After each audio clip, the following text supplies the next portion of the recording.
as they will interfere with recording equipment. I have had no apologies. Any other apologies received? Sorry, Paul Given may be late, and George also. Okay. But just in case neither of them arrive, then I'll put down apology. Okay. Okay, members, under Chair's business, there's a number of items quickly. Obviously, there was the evidence session last week on unscheduled care. Just to advise members, there's been a number of organisations that have contacted myself on the back of the presentation and the evidence session, organisations like the BMA, and there's been a concern expressed around the role of GPs in the task force. And I think there are a number of issues that the committee should clarify with the department in terms of further information. For example, one of the questions is that in terms of the preparations for winter pressures, what has been the involvement of GPs on this? That is one. Also, each of the trusts has an implementation group now in place to try to eliminate the waiting times longer than 12 hours. I think it would be important to seek the membership of each of those implementation groups in terms of representation. There was also 6 work streams that were established by the task group. Again, I think we should seek the membership of the work streams. I think it's important that particularly people who are at the front line in terms of GPs and others are actively participating in these processes. Secondly, members, and you will be all too aware, the Finance Minister made the statement on the budget 15-16 and the outcome also of the January monitoring round. There are a number of key points of interest for the Department of Health. There has been no change to the resource budget as set out in the draft budget. The Department will receive an additional $4 million from the Change Fund for 5 projects. It was listed in the statement that the All-Ireland Children's Heart Service model will receive some of that investment. I think it's critical that we would seek the details of the 5 projects and also how the money will be allocated towards the Children's Heart Service model. And, for example, directly, is the money going to be used to enhance the services at the Clark Clinic in Belfast? Yep. That's certainly one of the issues coming out of the consultation.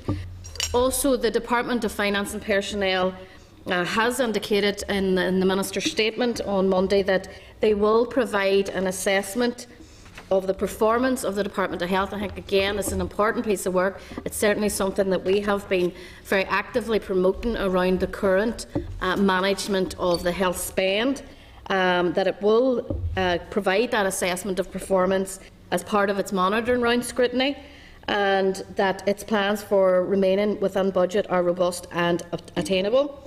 I am suggesting that the committee does need a bit more detail on that. It's not clear, for example, how the department actually intends to do that, if there's a terms of reference for that. And I am suggesting that in the first instance we write to DFP for further details on how that performance assessment will be rolled out. The statement had also indicated that the longer term the intention is to progress the health sector review through a case study that's to be undertaken as part of the ongoing OECD review and the public sector reform here. Again, I think it will be interesting to see and get a sense of how that develops moving forward. The statement had also indicated that the flexibilities previously granted to health and monitoring rounds will continue. And I think it is important to say that health has been protected to this point. Will continue for 15-16, but it's subject to the outcome of the assessments undertaken. So I think those are important notes for the committee to be aware of. In relation to the outcome of the January monitoring round, the department will receive $3.3 million in capital out of a bid for $5 million. This money is for investment in medical equipment, ICT and health and safety. In terms of resource, the department bid for $23 million for elective care and patient safety and quality. None of that bid was met. The only resource allocation for the department that the department will receive is $0.8 million, and that is for the family support and parenting support programmes as part of the Delivering Social Change programme. So again, members, seeking your agreement that we would write to the department for an update on the 15 14-15 spending position, and whether the department is still on track to live within its budget. If we remember, that was one of the commitments that the department had given us when the committee was doing the scrutiny of the 15-16 budget, the over-reliance on monitoring rounds and the commitment to spend live within its budget. So I'm seeking agreement that we would do that. Great. Chair, I haven't in front of me, but I do remember seeing where there was further investment to be going in the direction of domiciliary care. And is there any possibility that we could follow that up, given the circumstances coming from the South Eastern Trust about the neglect from the Meals on Wheels that could affect everyone in Northern Ireland? My understanding of that, and then we can seek clarification, but that bid wasn't met. Well, there we go. That's even worse. That's even worse. My thought was that if there was extra money for domiciliary care, it could be invested in the community meals, which is under threat, certainly in the South Eastern Trust, and may well follow in other trusts throughout Northern Ireland if we don't put a marker down now at this moment. Well, I think it would be important that that's within the conversation of how the department is going to live within its budget, because if these pressures are continuing, will there be a reliance again on monitoring rounds going forward? So certainly we can seek that clarification in terms of that ability to live within its budget, given the pressures that are in the system. Okay. Members also think it would be useful to seek an update from the department on the mental capacity bill.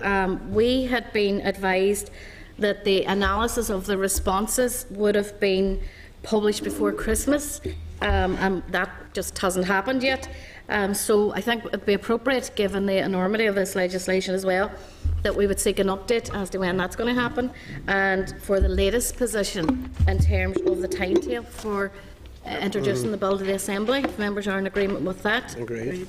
Just today, members, as well, I met with Adoption UK regarding the delay in bringing forward adoption legislation, and the public consultation was supposed to be launched in July 2014, but it didn't happen. As a committee, we had written to the department on the 1st of December, again to ask for an explanation why that hadn't happened and why there had been a delay in launching the consultation. No response has been received to date, and I think it is particularly important, given, I suppose, the high levels of demand for adoption processes, and also I think the high levels of looked after children, and some of the issues pertaining from that. So I'm suggesting, members, that we would write to the department and seek clarification as to the delay and follow up on the issue. Great. Can I just and also around issues around standards, common practice across trusts. My understanding is that there isn't a set of standards that apply to all trusts, and as a result we find that some children are being moved many is up to 15 times in their early years, and that's just not good for them, and it's not good for anybody. And ultimately, some of these children they find themselves on the wrong side of the tracks as a result of insufficient early and high standards being applied to their placement. Yeah, and I think just in response to that, I suppose that's one of the rationales for the need for legislation and the need to put, have a child-centred legislation in place, because there are different approaches, and there isn't a regional approach to this. So certainly I think that we need to seek that detail from the department. Also, just want to refer members to the draft agenda for the meeting with the Oireachtas Committee on the 10th of February, which is at page 3 of your tabled papers.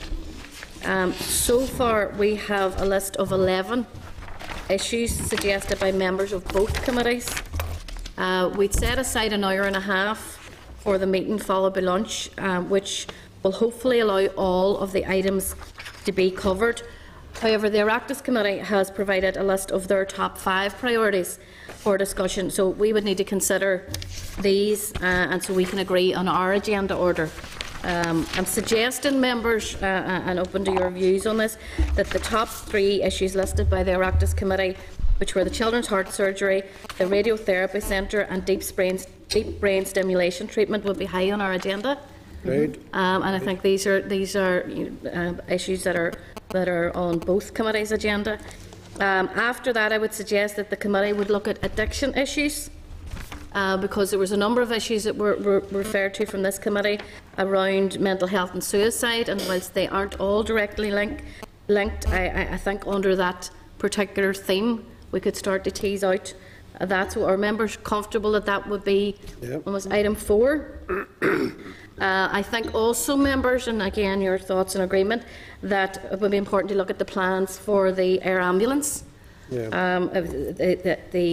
Both departments were to produce a paper a number of months back on the feasibility of an All-Ireland air ambulance, and I think it would be important that we would get an update on that.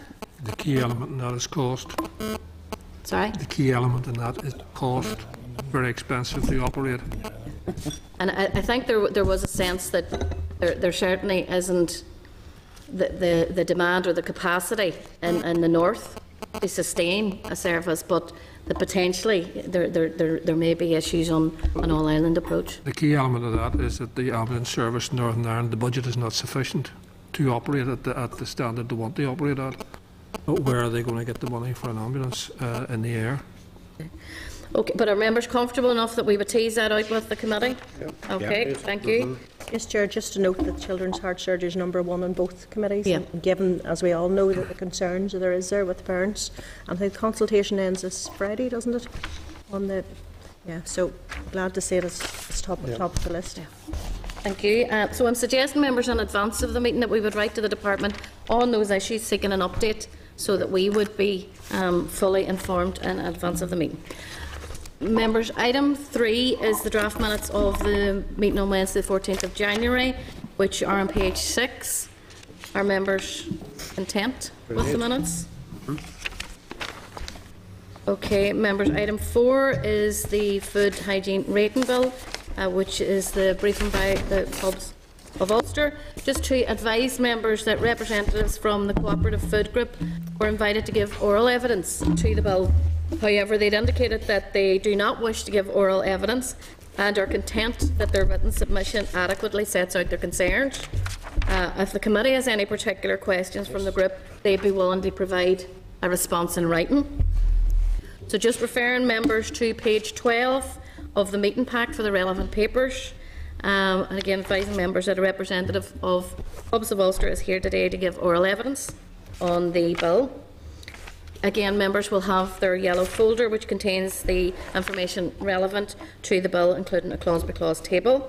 Colin O'Neill joins us, Chief Executive of Pubs of Ulster. You're very welcome, thank you, Colin, to the meeting. So I'm just going to hand it over to yourself to make your opening remarks, and then we'll open it up to comments or questions. Thank you very much. And Chair, can I say thank you to yourself and the committee members for giving me the opportunity to come here today and present our evidence. I maybe start off with I always do a quick recap of who we are, because most people assume that we're pubs because we're called Pubs of Ulster, but anyway, we're actually a hospitality membership organisation. Our membership consists of pubs, bars, cafe bars, hotels, restaurants, and indeed a number of the major visit attractions across the province. And it's also worth noting below this is food hygiene. You know, even the guys and our members that only do beer is classed as a food. It falls within this bill. It's why some pubs you go into and you'll see a 5-star rating for a bag of crisps, because they actually it's cleaning their lines and stuff. We recognise as an industry body, and indeed as an industry, the importance of food hygiene standards. That goes without saying. We do not want to dilute that in any shape or fashion. But it is fair to say, initially, we were against the voluntary scheme becoming a compulsory scheme. We have moved position in that, but our reason for being against are things like we always start as the business organisation with the point of why regulation. There's always the challenge because it can come with cost and complexities and stuff. Also set against a backdrop of the daily review of business red tape that's been going on about taking red tape out of businesses, and here we're always seem to be going to put some in. The scheme was also sold initially as a competitive thing about people competing for better rates, and we just don't believe that. I think it's a fundamental wrong way to go, of businesses competing each other in food hygiene. It should be top of your list regardless of where you're going. We had some other issues about even the initial way the voluntary scheme was developed. FSA did, and the statutory bodies from Northern Ireland engaged with the GB ones, and the GB private sector, not us, early on. Now, fairness to say, that situation has been resolved, and I know FSA are in the gallery today, and I have to commend them. They have engaged with us as this bill has moved along, and it has, in our reckoning, improved the bill.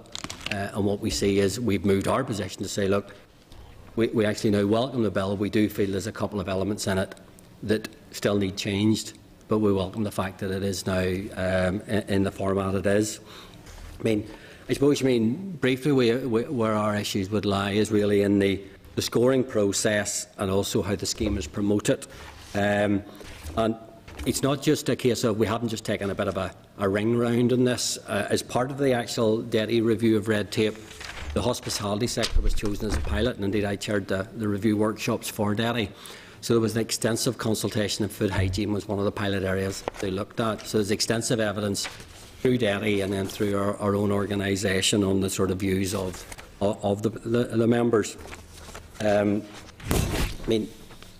What did come strongly through in that process was a real desire for the statutory agencies to work in partnership with the business community to actually deliver stuff like this. It's much better doing things together than having something done to you. Compliance is always better than an enforcement model, we believe. If we take the current scheme and the issues that we would have concerns with on the scoring process, really, there's two options that, if I put it into the sort of simple terms for our guys, your hygiene officer comes in from the council, gives you a score, and gives you a 3.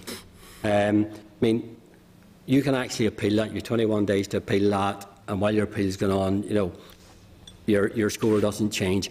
But to appeal it is actually a hard thing to do in a lot of our industry, so they just take what they're given because they don't want to see as if they're challenging someone who, I suppose, some of the terms you hear could get you in the long grass. They don't want to call into question this person. So that leaves people settling for whatever score they get. Because if they appeal it, they're into a whole confrontational situation. The other way around is you can, ask for a re-rating within 21 days. But that can take up to 3 months, and in the meantime, your score goes down what it was. And that's, if we take the FSA's point that this is actually a well-promoted, well-recognised scheme, then for 3 months going down, for maybe one bad day where just everything wasn't coming together for an inspection, that leaves you damaged for 3 months if it is actually as highly popular as we believe. Where we would like to see, and I suppose where we'd like to come from this, is about working together. We believe that if the inspection process came with an incentive to increase, and really on the lines of if your visiting environmental health officer came along and said, you know what, you're a 3, and if you did A, B and C, you could be a 4. You could appear to grace of 6 weeks, go for the 4.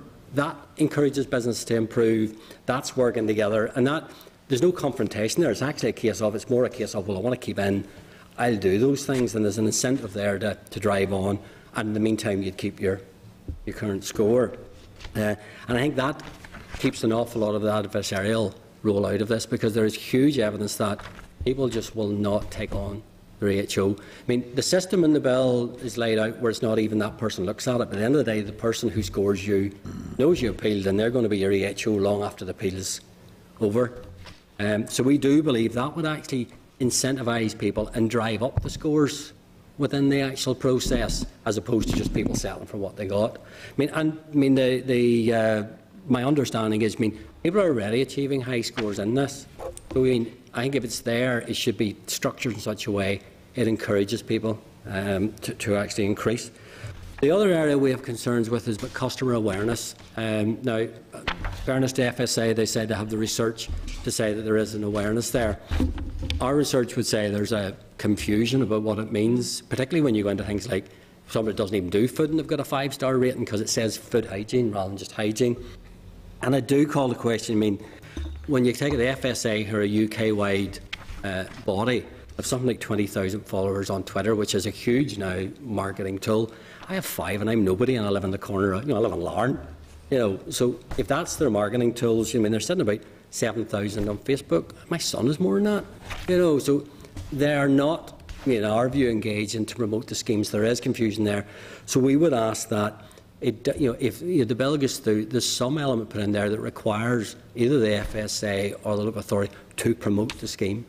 Because what we don't want it being is the confusion between, well, is that 5-star food, or is that a rating of 5 for your food, or a rating of 5 for your hygiene?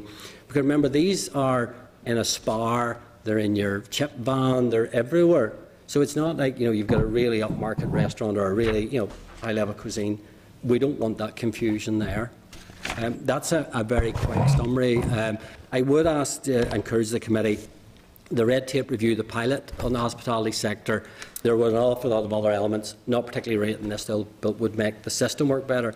When that becomes available, it's going to be published soon. If you would take time and have a look at that as well. Thank you. Okay, thank you, Colin, for that. I suppose specifically you talked about the issues that would cause some concern, some of which you're suggesting have been advanced a bit. Yeah, right. Chair, really we're down to now just the scoring bit. If you take from our original submission to now, we're pretty much aligned with the FSA. Look, yep, we think this is a good idea, but it would work better if it was refined, if the scoring approach was done together in an incentivized way to improve, rather than just, there's your score and take me on if you want. I think just in terms of the scoring issue, the sense of what I was hearing from yourself was almost there was a concern that businesses may be afraid to appeal. They are afraid. It's actually, we have the evidence, we've done the work. The DETI report has highlighted the same from all their engagement. That's obviously an issue that's been important for the committee to reflect on, because this isn't about sanctions on businesses struggling, so it's about, we were very clear in terms of the appeal process, but I just noted in the actual draft legislation itself, it talks about the appeal must be made in writing to the district council which produced the rating, but no officer of the council who was involved in the production of the rating or in the inspection on which the rating is based may be involved in the determination of the appeal. Is that not strong enough? The problem is that person does your appeal, but it's still the same environmental health officer who'll be looking after you, day on day and year on year. You've called them into question. There just really is this fear in the industry. Whatever the AHO says, you do, because that's, you don't take them on. It's just seen as that. You don't go there. So straight away there's a barrier. Look, I'm not even going to question them. Never mind that there's an independent. Because if there wasn't that fear, the appeal process is there. Yes, and we accept that. But I think it's more a case of if your AHO was saying to you, here you are, let's work together over the next 4 weeks to get you higher. That actually would incentivise people. It might be useful, Colin, as this develops, to look at, from your own organisation's perspective, what could strengthen that, in terms of the actual wording. So, we can continue that conversation. The other thing just that we picked up on was, in terms of your own submission to the bill, there was indication in that about the bill almost could result in cost to businesses, and I'm just maybe thinking about maybe if you could give us a sense of or examples of how that would cost. There is obviously the whole appeal cost stuff, but it's fundamentally the bigger cost would be if the scheme becomes widely known, and you do have that where you're down in number for maybe one day when just, I think everybody has that one day when just things haven't come together, and it's not that you're a hygiene risk. You're not down at a 1 and going to a 0 where you should be shut. You're up in an area where your fluctuation between is still hygiene. Your hygiene standards are still high. If the scheme is promoted heavily, well then being reduced down costs, because that spreads. Particularly, but people always think of these things in the context of Belfast. You go into provincial towns, small towns, people talk. They know about what's going on and what's going on in their local sort of pub, restaurant, hotel or whatever. And again, it's just any sort of charges in a process of appeal and stuff we are against, because it's just small businesses are struggling. What seems not a lot of money, £50 in a week to somebody can be critical. They're working in really tight margins and still really tight times.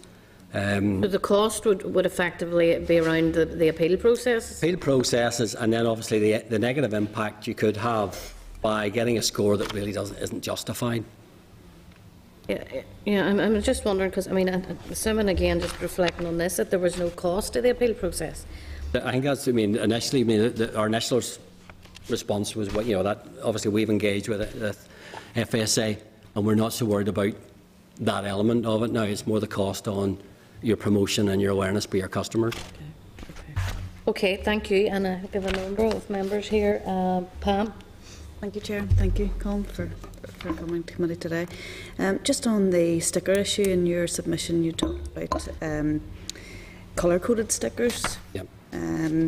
Could you just tell me a bit more about that, as to what purpose you would see the colour-coded stickers having, as opposed to what's already in place? That came from the DETI research and the working groups and stuff that were involved in that, and it was really all the trade saying we'd like differentiation, within the system. So as they go, and I'm not knocking a Spar, I'll use a Spar as an example. If I'm Michael Dean and I'm a 5, and you go around the corner and the Spar's a 5, because there's a level of confusion about what it actually means, it sort of degrades what the Michael Dean of this world is trying to promote.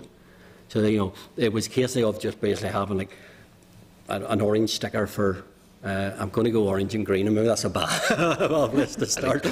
But where you're a fast food venue, it's a different background, just to create that you are a different entity with it, and try and take away some of that confusion. And that came from that was a lot of that stuff is the submission of the actual industry, and that process involved, I think it was somewhere 120, 130 different businesses, so it's quite a wide process. You don't think it would cause more confusion? I don't think so. I mean, I think we're still early enough where it's only the people that know about it. That it depends how you market it and how you promote it as you go. Okay. What about the sticker itself? I I personally think it should be visible wherever possible, depends on the makeup of the premises or the business. But it should be as visible as possible. And personally, I would like to see it also on websites or social media pages, wherever people can order food from. What is your opinion on that? And again, there are some who say, I've got a really fancy door and I don't put any stickers on or whatever. I think it's a bit of a false argument, probably. I think if the scheme is right and people understand it, then having it prominent is an advantage. I think the problem is where there's confusion and people don't actually understand the scheme, the customer, the end user with it. I do think, again, if we had it's almost again back to that, if I scored you to 3 and we worked together to get you a 4, I'm almost keen to put it up somewhere because I've just achieved something that creates that motivation within the system. Okay, thank you. Thank you, Pam. Paula? Thank you, Chair. Thank you, Colin. I'm going back to clause 3 again, whenever you were talking about the 21 days grace. But first, Colin, it seems to me there's been a lot of consultation amongst your own members. Yep. Before you put in your submission. How many members do you have, roughly, with? Oh gosh, it varies on any given day. As I often say, I represent them all and some of them pay me, but about 70% of the pubs, but half the hotels, significant amount of restaurants, and then the things. So it rocks around about 1,000, and that's steadily growing. Actually, we're doing okay. It's a significant number of businesses out there you have consulted with in your submission that you put in. I understand where you're coming from with the 21 days in the sense of it would encourage restaurateurs, landlords, whatever it might be, to look at getting a higher score. And again, I take it from what you've said and from your consultation that all of them would be very eager. They're not, like we would see many businesses that would be quite happy with a 3 or even a 4, but they want to achieve the very highest standards. They do buy into, the hospitality sector in Northern Ireland is changing rapidly and growing. They understand the quality product is key, and that quality product includes your health, your hygiene ratings, and the whole mix of cocktails you're great up with. There is a huge buy-in from the industry to actually see, because if I'm being honest, the DETI workshops and stuff were actually quite good, because I went into those thinking, this is going to be everybody will want to scrap every law going, and it was to the opposite. They wanted to improve how it worked. And I must say, I do actually think FSA have bought in during that process. We got closer to them. We're talking to them now about starting setting up a regular group that would meet with FSA and stuff and talk about things coming down the line. And that's a much better way to do things, is to even develop new legislation and challenges, solve challenges together. I just think the alteration, this is coming late. Maybe if we get in early enough, if we've been involved in the trials in England and the top as a trade, we might have been able to influence it. We have no worries, though, or do we have worry, or do we have to worry about businesses who will not pay too much attention until they get that first inspection? If it went the way you would hope it to go, where they then had a grace period to upgrade what they had to upgrade, that would be a concern. What do you think of that? I think really, I mean, you're talking such a short grace period that, you know, this is where your score's down because you're having a bad day. Business like that will be fundamentally flawed. You know, if it was a 4 or 6 week grace period, they're never going to get their act cleaned up in that period. You know, it's an ethos. I mean, there's a lot more to this bill than just did you carry the procedures as a whole. Is there a management attitude to running this? So I think, you know, the ones down the bottom, and I actually must admit, I mean, I'd nearly go the other way and say if you're down at a 1, you should be shut. You shouldn't even be open. You know, if you're down at that level, you shouldn't be there because you're on the border edge of being. But there is a determination amongst your members to achieve the very highest. Absolutely, and I think that's borne out in the FSA, and I know they're over my shoulder, so I don't like to talk for them, but you know, they tell me there's a very high score level now of the people that are participating, and that, you know, we would like as an energy body to be on board and encouraging that, because we want everybody to be a 5, everybody to have that really high level of customer experience, because I mean, if you take it into our tourism market, which is our growth market, no matter what sector of our members, because we know we can't sell more drink or more food to the same people, we need more people, and that's about delivering a fantastic experience. If I put that business head on, it also means you can charge premium price, which is where we want to get to. It's about prosperous businesses. Just finally, the Chair had mentioned earlier about the nervousness amongst your members about appealing. Yep. For fear that they may be penalised in some way. Is there any evidence at present that this has happened, you know, during the voluntary scheme or any other scheme that? It has. The Deputy review of red tape, and I appreciate it hasn't been released yet, it's still in draft, the pilot, but it, you know, every minute there were workshops across the province. It wasn't again here, it was, you know, workshops in Derry, Londonderry. We had workshops all over the place. And everybody come up, you know, through that every time going, no, I won't challenge. I'm not going to challenge me at show. You know, it's just no. They get you in the long grass. You know, and they probably wouldn't. You know, I'm not saying they're bad people. It's just that mindset of like, well, you've got to work with these people, therefore don't challenge them. Just take what you're given and accept it. Which means you're not encouraging anybody to get better. You're actually encouraging. I know most of us would come from a local council background. That's where most of us started our training. And, you know, we understand the need for our environmental health officers and the great job that they do. And look, we would agree with you. It's not about what they do, it's just that... We would like to believe, as elected reps and as ex-councillors, that they're doing everything, you know, fairly and, you know, they're not penalising people. So that, you know, that would be a concern that you even raised that. It's I mean, right the whole way through the Deputy research period that come up time and time again. And I think it's just a feeling of, it's a bit like, I suppose, you don't challenge a policeman. You know, you're maybe not doing anything, but it's that old attitude test nearly of, don't spoil a relationship you've got, just accept. Which means, I mean, I suppose what we're saying is that means people just accept the 3 rather than striving to improve. I suppose it's slightly different if this is your livelihood, this is your business. Yep. Yeah, this is what's paying your mortgage and everything else. You might understand that. No, that's grand. Thank you, Colin. Thank you. Thank you, Paula. Mickey? Yeah, thanks. Once a councillor, always a councillor. Can't get away. I think there never was one. Just some businesses have been advised that they may not be able to achieve the upgrading because of the nature of the premises, the design of the premises, even though they want to. It seems a bit peculiar. Yeah, I mean, and that was evidence come up again in the Deputy research. And when you take it in that, when you talk to HOs and FSA, in principle of the model, the premises shouldn't matter provided you reach it. But you know, these are people coming to an open workshop with statutory bodies in it and saying this. You know, they've experienced that themselves firsthand. And have they given any examples of the type of premises that might not, in terms of design or? Without quoting particularly premises on record, Chair, without their permission, you know, I know of one in Belfast where it's they have a very high ornate ceiling.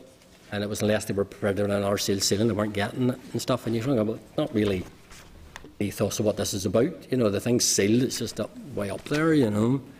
We all always left to interpretation, and I appreciate no matter how decent someone is, everyone at the end of the day interprets the legislation or how they enforce it slightly differently. That's the nature of all I of us. presume that scene would be a feature of the premises. Yeah. One of the attractions. The last thing you want to do is cover it up. There is that process. One of the things that has come up, and it's not particularly for this bill, but within the whole research, and I say, I'm sorry I'm quoting a report that's not even out yet, it's not my gift to put it out, or I would have it out, is the whole thing about, in GB they have, I think it's called primary or principal authority, where if you have a number of premises straddling different councils, you can choose which authority that is your sort of benchmark. And I think we'd be keen to see that some coming in here, if nothing else, to make councils a wee bit more aware. Well, they're choosing them why, and question why would you want to go to that council and stuff. I think would help as well. Thanks, Phil. Thank you, Maggie. And Joanne? Thank you, Chair. Can I thank you also for your briefing, Colin? I note you talk about gold plating, which would also be a bugbear and a concern of mine too, and you've talked about the red tape.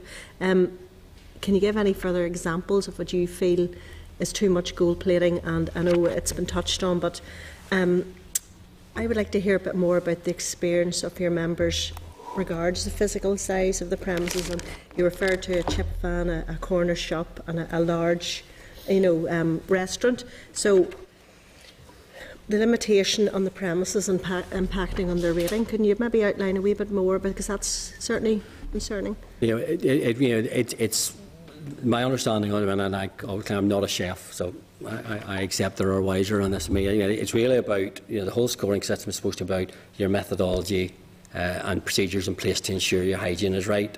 But what we pick up from our members when we talk to them is that people are saying, well, but the kitchen's far too small here, or your ceiling's too high, or and then you get interpretations. I have one premise where a very small kitchen, so they worked with the HO to put the ice machine outside, and they put a rodent guard, whatever the fancy terms for it was designed, over it, and then their EO changed and told them no, that was totally unacceptable. It's you have that inconsistency going on, and then just people, I think, just maybe reading in more into what they'll count in.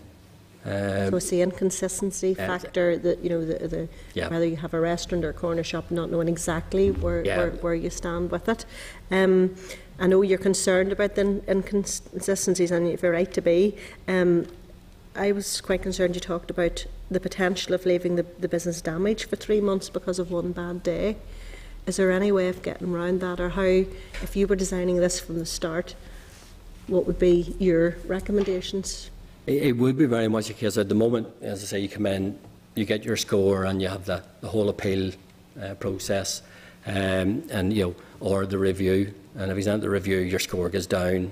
I think it would be very much more, as I was sort of outlined maybe a bit earlier, in that if the HO comes in and said, okay, now we're through this today and you're a 3. Now there are the 3 things that's keeping you at 3. If you fix them, you'll be a 4. So you're not taking them down, or you're saying, well, you're normally a 4. That today would take you to a 3, but if you fix that, I'll be back in 2 weeks. You'll stay a 4, rather than actually you're down. For 3 months. 3 months, because 3 months. I know that the local authorities, I think, my understanding is they had like a whole 6-month period to turn it around because of workload.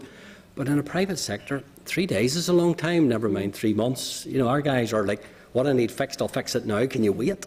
Yeah. They're that keen. Flexibility you feel. Yes, and I think it is much better. I greatly believe, whether it be in the policing side, and I appreciate in our industry we work right across all the regulatory bodies, doing things with people is much easier and get far better results than doing it to them.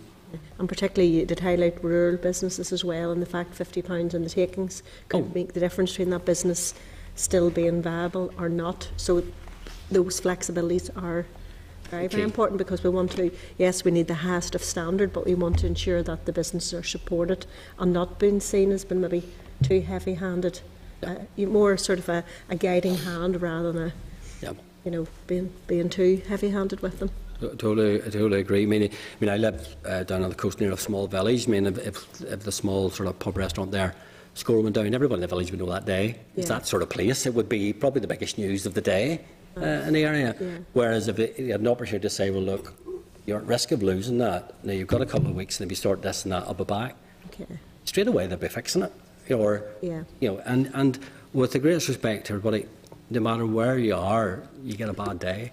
Maybe you're short-staffed, you didn't get that right, whatever. That doesn't mean you've gone from a 3-0 and endangered people's health. And maybe the reputation they've built up over years could be damaged because of that time frame. Absolutely. Look, and I appreciate. I mean, what the document has, if it says it's like it's on that day. But if it's on that day, there are, your appeals process. It gets to stay up for 21 days if you actually did formally appeal it, and the council have 21 days to sort that out. So you have 40 odd days where it would stay up. Anyway, if you were appealing it, what we're saying is let's do it, but do it together. And I honestly do feel that we'll be sitting here in a few years saying it's actually driven up the scores because we'll work together as opposed to have it done to us. Makes sense. Okay, thank you. Thank you, Joanne. Fergal? Thanks, Colin. Earlier you mentioned about the methodology being actually what's under examination here as much as the kitchen, the preparation area.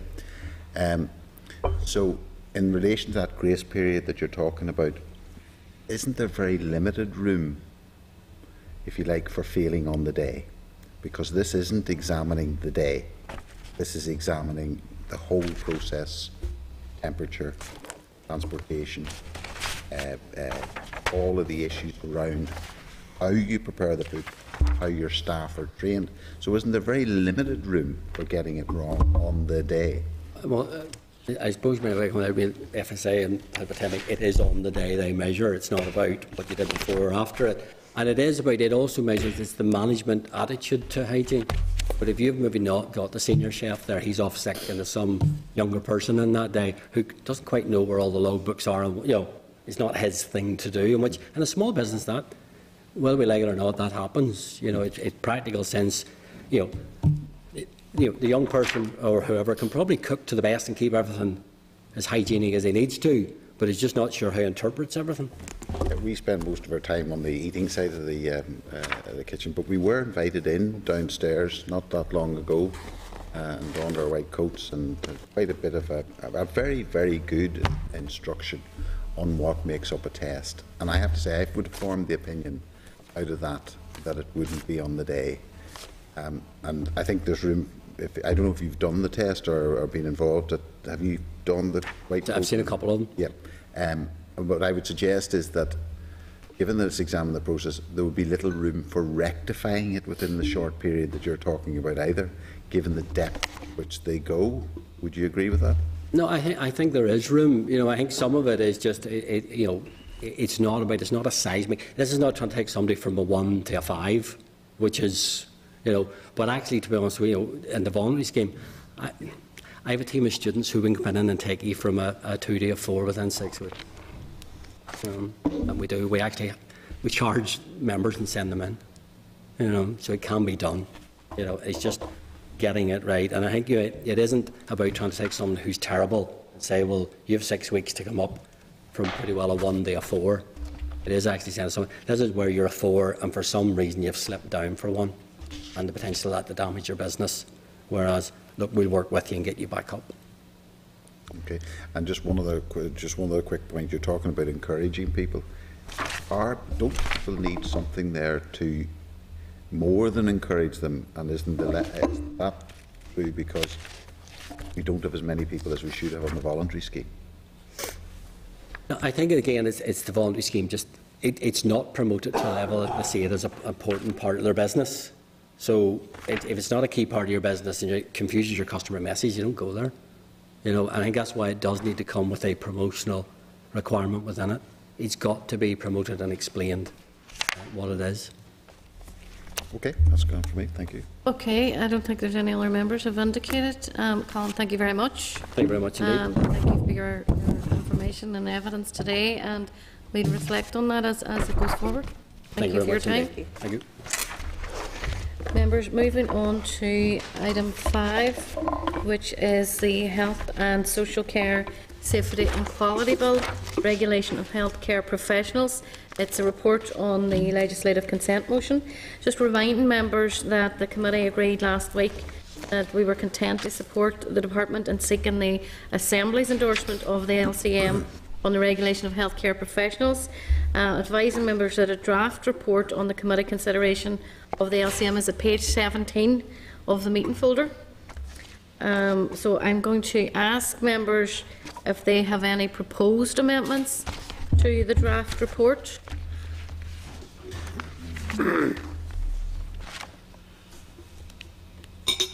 Okay, if there are no amendments, then I would just advise members that I want to proceed through the report, and I will be seeking the committee's formal agreement of the report as drafted. So the cover page and contents page of the draft report are at pages 17 and 18 of your papers. Asking members, first of all, are they content that the cover page and contents stand part of the report? Right. Thank you. Paragraphs 1 to 3 of the draft report are at page 19 of your folder. Are members content that paragraphs 1 to 3 stand part of the report? Great. Yeah. Thank you. Paragraphs 4 to 12 of the draft report are pages 20 to 22. Are members content that paragraphs 4 to 12 stand part of the report? Right. Paragraphs 13 to 16 are at page 22 of the meeting folder. Are members content that paragraphs 13 to 16 stand part of the report? Great. Paragraph 17 is at page 23 of the meeting folder.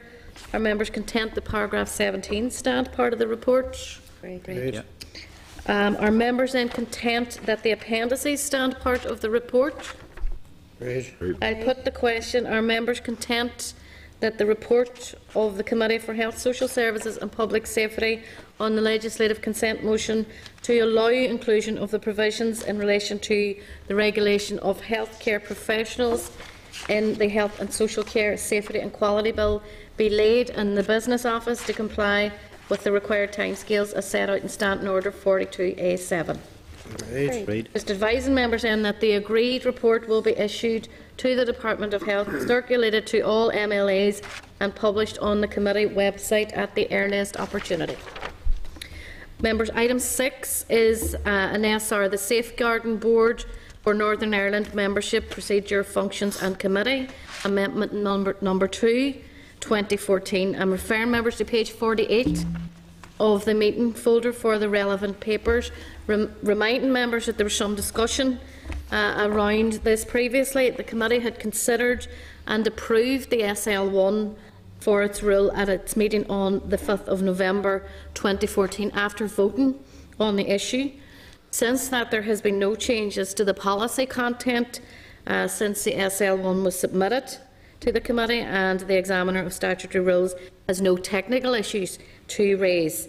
I just want to advise members that there was obviously a vote in this, and I would certainly want to record my objection to the statutory rule. This is, in essence, the issue about the reduction in the quorum to the Safeguarding Board, and therefore I would, as previously in November, be putting the question to a formal vote. So if I could put the question that the Committee for Health, Social Services and Public Safety has considered the Safeguarding Board for Northern Ireland Membership Procedure, Functions and Committee, Amendment number 2, Regulations, and has no objections to the rule. I'm going to ask members to indicate by a show of hands. So those in favour with the rule as it's been taken forward, which is in essence the reduction of the quorum, those in favour of the motion, could they indicate by a show of hands?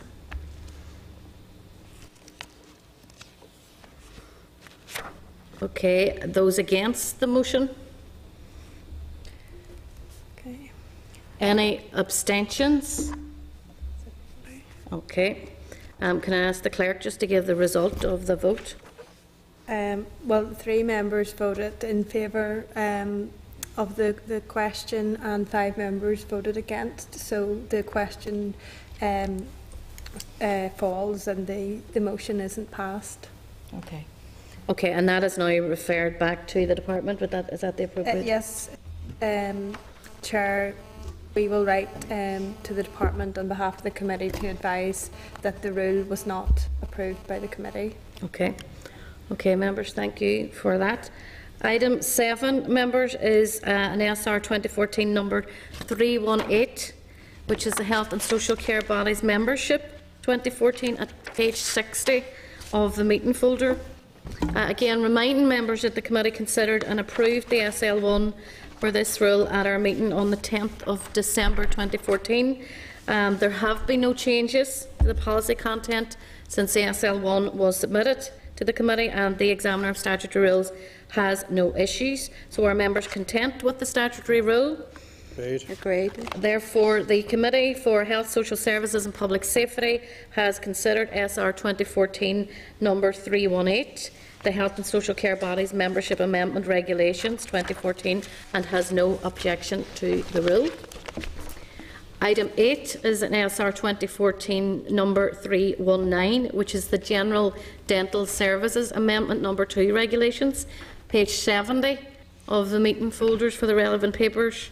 Again, reminding members that the committee considered and approved this SL1 for this rule at our meeting on the 3rd of December. There's been no changes to the policy content, and the Examiner of Statutory Rules has no issues. So are members content with the statutory rule? If so, then the Committee for Health, Social Services and Public Safety has considered the General Dental Services Amendment number 2 and has no objection to the rule. Item 12, members, is the Forward Work Programme. Just informing members that a Forward Work Programme for January to March is now at page 80 of the meeting folder. Informing members that a visit to the gum clinic at the Royal is currently being organised. Asking members if they're then content with the Forward Work Programme. Right. Item 13 is Matters Arising. There's 2 items under Matters Arising in the meeting folder. Just want to draw attention to item 10.1 on page 84 of the folder. Advising members that this is the Minister responding to the committee's request for information on the steps being taken in relation to the Marshall report on child sexual exploitation and the recommendations. A response team has been set up which will firstly advise the Minister on whether he should accept all of the recommendations. This will be done by the end of January, and the committee has been briefed on the 11th of February on this. The response team will then take forward all the recommendations that are accepted by the Minister and will report to him every 6 months. I'm seeking agreement, members, to write to the Department to request that the committee also receives this 6-monthly update and to ask for details of how the response team will engage with organisations providing support to young people. If members do recall, a number of organisations key to this area are very keen to be actively participating in this process and the implementation of recommendations. So I'm seeking approval that we would seek that clarification from the Minister and the Department. The Minister has also advised that rather than set up a ministerial task force to coordinate this implementation, that he has decided to establish a cross-departmental senior officials group comprising deputy secretaries from the relevant departments. Unless members have any comments on that, we'll seek that clarification. Okay, item 14 is correspondence. There are 8 items of correspondence in the meeting folder. I'm just going to draw attention to several of them, unless members have others. Page 105 of the meeting folder is correspondence from the Minister to the Chair of the Justice Committee regarding proposals by the Attorney-General to amend the Coroners Act through the Justice Bill, asking members to note that the Department of Health officials will give oral evidence to the Justice Committee on the 28th of January. Item 11.6 on page 118 of the meeting folder is correspondence from Pam Cameron requesting that the committee considers establishing an inquiry into the status of fertility services Pam, you may want to comment on this.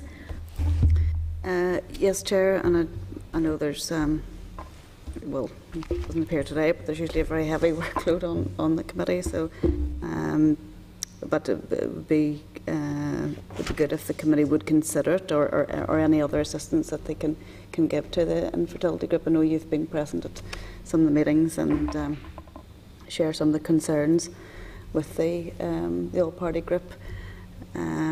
So whatever help that the committee can give to the group would be appreciated. Yeah, I mean, I think it's an important issue, and its impacts on large numbers of all of our communities. And I do think, I mean, I accept that we have a fairly heavy, particularly legislative programme of work, but I do think in the first instance we could seek in writing to the Department and the Minister as to whether they actually are considering moving towards the 2 cycles of treatment, and if that's been costed.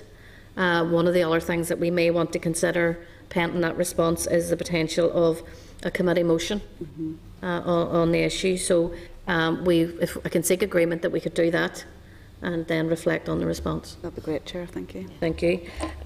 Page 120 of the meeting folder is correspondence from the Alzheimer's Society requesting that the committee sponsors an event in Parliament buildings. Members content to sponsor? Great. Okay. Item 15 is any other business? Yeah, Chair, I have something that actually relates back to the second item of correspondence as well in matters arising, but I request we get a further breakdown on what the bids actually were in relation to January monitoring, conscious that TYC received the money directly, and there's some implications then as well around domiciliary care. We know that there was limited money given to the department, I think something in the order of 3 million, which is 7 million shy on their ambition. But it does point to the wider issue, Chair, and a number of things have arisen recently, 2 of them specifically. One was the closure, or the pending closure, of a nursing home in East Belfast, which provides nursing places. And while the Trust can satisfy me that that has happened within the confines of that specific nursing provision, I'm worried that the decision gets taken without recognition of the wider strategic context of needing nursing provision in the community. You'll all be aware of the story yesterday about frozen meals. I think that will all concern us all, particularly around vulnerable, frail, elderly people isolated either in their own homes or in wider communities. But once again, the Trust might be able to say that it's taken that decision in the narrow confines of what the Trust, that specific Trust, is doing, and conscious of its bottom line and the contingency plans but is it being taken with a strategic direction of TYC, which is about funding people in their own homes and keeping in their own homes and strengthening that community provision and keeping them out of hospital? Now, I draw the remarks around my opening comments, which were there's no money for TYC. So where are we in relation to the overall project? And I think that questions need to be asked at that departmental, ministerial level about where all of this is going. Because for me, it's not stacking up. And I think for the community, it's definitely not stacking up. And in the case of yesterday's story and the nursing home, for those older people, it is certainly not stacking up. Okay, Mickey had. Well, just to reinforce that, I was dealing with a case this morning, a 92-year-old woman who's getting 4 domiciliary visits per day. Social worker arrived out and more or less said, well, you know there's changes coming. Of course she didn't. Of course. For sure of it. And has been told that she's going to be, her domiciliary care is going to be cut back. This is one living on her own. And I've spoken to her before, and where they actually increased some of her domiciliary care, but she's a very articulate, very aware woman. But you know, to arrive out and just say, well, you know, this is changing, and it may be going to a private provider now away from the Trust. That seems to be the general direction that it's going. But you know, when you're 92, you want to live out your life as best you can with the best support. And for someone like her, who is going to be impacted upon. It just seems totally unfair. The other thing too, I mean, about the meals and wheels and the frozen, if you look at the statistics both here and in Britain, the number of older people who go into hospital and they're found to be suffering from malnutrition as well as whatever else is wrong with them, that's a big issue. It is. I think it's something we need to be very much aware of. Just to jump back on that, because that 90-year-old woman could be living in, and is obviously in your area, in the southeastern area. Southern Trust. Southern Trust. But somebody else who could be living 10 miles up the road in another board area may be getting that. Now, there's inequalities that have been created in the system as well. And once again, that throws up the strategic question. Okay. Kieran, and then Yeah, Thank you, Chair. I mean, this goes back to this committee has been shouting about particularly the on domiciliary care, the lack of community meals for a long period of time, and the continued reduction in the people that are receiving it. And I have certainly said in this committee, and it's been supported, that the criteria has been raised so high that a lot of people that should have and could be benefiting from the community meals, the bar has been raised so high that they're not there. And this to me, this story that we've heard this week is just the tip of the iceberg. I guess we're going in the wrong direction eventually. In my opinion, I know other members think that want to do away with it, and I think that's totally wrong, because as we've all said over and over again, that if these, and we've seen it in the airwaves yesterday evening, the number of people and elderly people, how they just will not be able to cope. And again, that letter I spoke to you earlier about the extra and the January monitoring round for domiciliary care, I think the committee needs to know how much that is and where it's going to be spent. And certainly I would suggest that it be spent on providing the community meals if they, through all of the trusts, whilst this has flared up with the South Eastern Trust, I have no doubt that it could spread to others that have already engaged in community meals, although there's some, I think it's the Southern Trust, provides very little community meals in Wales. And how that, I mean, I'm sure there's as many older people in that area as there is in the South Eastern, so I think it's we're on the slippery slope to try and do away with it, and that can't be right. We want to support the Transforming Your Care theory as far as ever possible to keep elderly people out of hospital, and therefore I think a strong message should be sent from this committee that any investment in domiciliary care, we want to know where it's at and where it's going to, and how much is going to prop up the community meals rather than take it away from people that need it. Okay, thank you. Rosie? Just to add my own voice, Chair, to the the announcement about the community meals, really disbelief, I suppose, is what I felt, because to me it's just another means of flagging up the Transforming Your Care is going the opposite direction from what it should be. Instead of adding to existing services, it's taking them away. But I mean, as Kieran pointed out, I think the community meals is one service which prevents older people from possibly ending up more ill than what they already are. Thank you. I mean, I think sorry, Paula. I just to come in as well. I know we had a briefing here in committee about 2 years ago from all the different chief executives of the trusts, and remember at the time every trust was different. They all had a different procedure. Well, how they come to their decisions are all the same, because it's done through needs based, and it's usually done through the social work team. And we know that, albeit they all have different outcomes then of how long you get, what they can do. I know where I live, I am on the periphery of Belfast and the Northern Trust, both extremely different, both very different, so sometimes it is a postcode lottery. So it would be very much well worth looking at an overview, because at the time when they were in speaking to us, they were saying they were streamlining things. They were all using the same paperwork now to do their needs assessments. So an OT or a physio or a social worker or whoever it might be, everybody's using the same paperwork, so there's no duplication, so everybody knows exactly what the need is. So it would be actually interesting to see whether that has progressed any, and why we still have such disparities amongst the different trusts. Okay. Just on that point, Chair, because one of the big things you were talking about, implement. when people are in hospital getting them back. And part of it was, can you make a cup of tea, can you cook? But this idea of people having 14 frozen meals, presumably you have to have a facility that can cope with 14 frozen meals in terms of the size of your freezer or your fridge or whatever. Those are factors that maybe haven't been addressed. Chair, I think we do need to look at the strategic question. We also need to look at the extent to which access to these services in their broadest sense, if they exist in a broad sense anymore, are actually available, because the numbers have dropped substantially down from where they were. And even in this context, we get the board then arguing that we will. No, they tell us in a headline in a reply yesterday from the South Eastern Trust that they are changing to frozen meals, and then later in their document they say that it's a needs-based. Well, sorry, that doesn't stack. It simply doesn't stack, if particularly they were getting a different and better service. This is diminishing the service, they're restricting the service, and it flies completely in the face of TYC. Now, I don't want to nail TYC.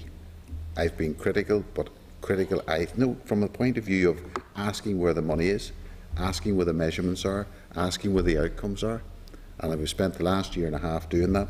The answers have all been unsatisfactory. And then after a year of that, we arrive at this situation. Now, they have to answer questions about exactly the status of this plan and whether it will fly at all. Okay, I'm going to bring Rosie in. It's just a wee final point I want to add. I mean, the reality of what the life would mean for old people in that trust area is that never again, possibly, will they have a freshly cooked hot meal, because every meal is going to be a frozen meal that has to be, who would like that idea? Nobody. Okay, well look, I mean, the points are well made, and I don't think any of us around this table should fool ourselves that it has been acknowledged by the Minister himself that these decisions are actually counter-strategic to transforming your care. So we shouldn't fool ourselves. That's been confirmed. It's also been confirmed to us through the last evidence session on the budget that we did by the two professors from Galway and from the University of Ulster, that there is the word disturbing was used in relation to how budgets are being allocated and not linked to strategy. So there is clearly an issue there. But I'm suggesting there's a couple of things, just to recap, because I'd raised this at the start of the meeting. The January monitoring round bid, the department will receive the 3.3 million in capital out of a £5 million bid, and that is for investment in medical equipment, ICT and health and safety. We can, of course, clarify exactly what that means. Correct. But in terms of resource, the bid that the department put in for the 23 million for elective care, none of that bid has been met. And the only resource allocation, and it had said earlier, that the department would receive is the 0.8 million for the family support and parenting programme.